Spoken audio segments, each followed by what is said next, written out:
Terima kasih rakan penyampai.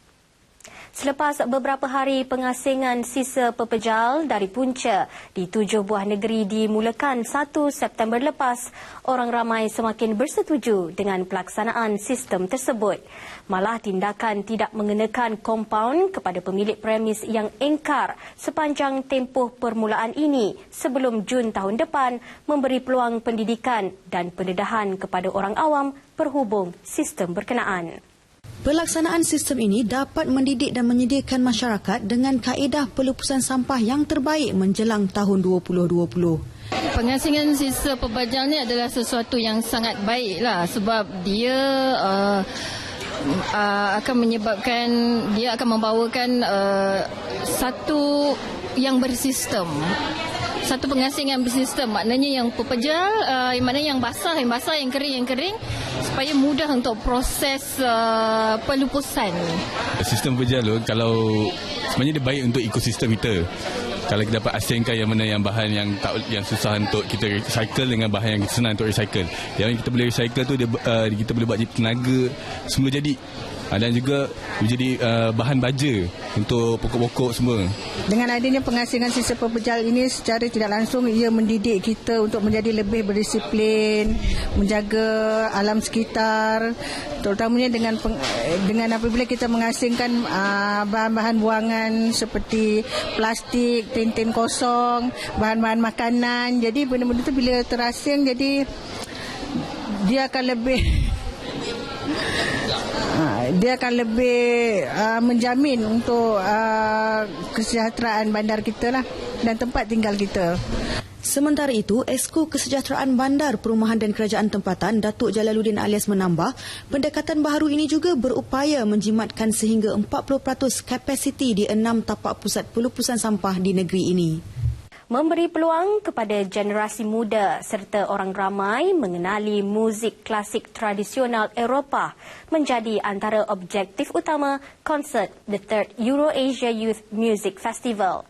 Konsert anjuran Jabatan Kebudayaan dan Kesenian Negeri Sembilan JKKNS. Pengarah JKKNS Muhammad Razi Omar berkata, selain memberi impak positif kepada golongan muda, usaha ini juga mampu mewujudkan kolaborasi baru di antara muzik klasik Eropah dan muzik tradisional Malaysia. Berasal di antara muzik Cak Lempong, muzik identiti kita, muzik kita. Kita gabungkan dengan muzik alat-alat muzik string dengan violin dan sebagainya. Jadi tidak mustahil satu berasi yang cukup yang cukup menarik. Mungkin suatu masa akan datang kita akan boleh ubah bagaimana kaedah antara muzik moden atau muzik klasik dimainkan dengan muzik tradisional kita. Ini tidak mustahil. Selain itu, peluang ini membolehkan pemuzik tempatan memahami perspektif gaya, sejarah dan teknik muzik klasik barat. We tried as much publicity as possible. We want to try and say that classical music is not boring. There's actually a lot of things that can be done. Kita tak payah pergi ke Eropah.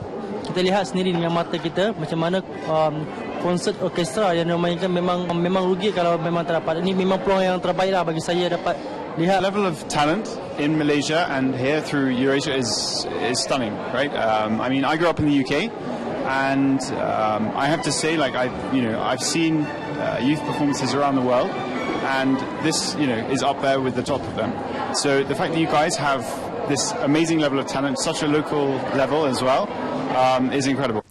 Seiring dengan Pelan Pembangunan Pendidikan Malaysia 2013-2025 ke arah meningkatkan kualiti pendidikan, pembelajaran digital semakin relevan dalam sektor pendidikan hari ini. Perubahan ini turut melibatkan kawasan pinggir dan luar bandar. Menyedari perkara itu, Sekolah Kebangsaan Tunku Munawir di Kuala Pilah menjadi sekolah luar bandar pertama di negara ini yang melancarkan kelas Bestari Digital. Ikuti laporan wartawan Siti Syafiah Arifin. Kelas Bestari Digital ini dijayakan dengan kerjasama Samsung Malaysia.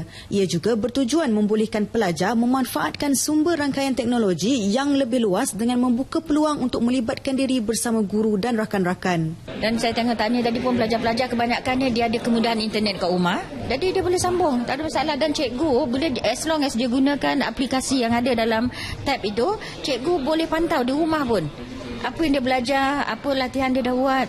Jelasnya, kelas Bestari masih menggunakan sukatan pelajaran sedia ada, namun kaedahnya dipelbagaikan melalui capaian dalam aplikasi teknologi. Yang uniknya ada tentang konten digital ni, dia juga ada value add pemantauan untuk guru-guru. Jadi setiap murid-murid boleh dipantau secara individu. Buat permulaan, kelas Bestari Digital di Sekolah Kebangsaan Tunku Menawir ini menyasarkan 4 mata pelajaran teras iaitu Bahasa Inggeris, Bahasa Melayu, Matematik dan Sains khusus kepada calon UPSR.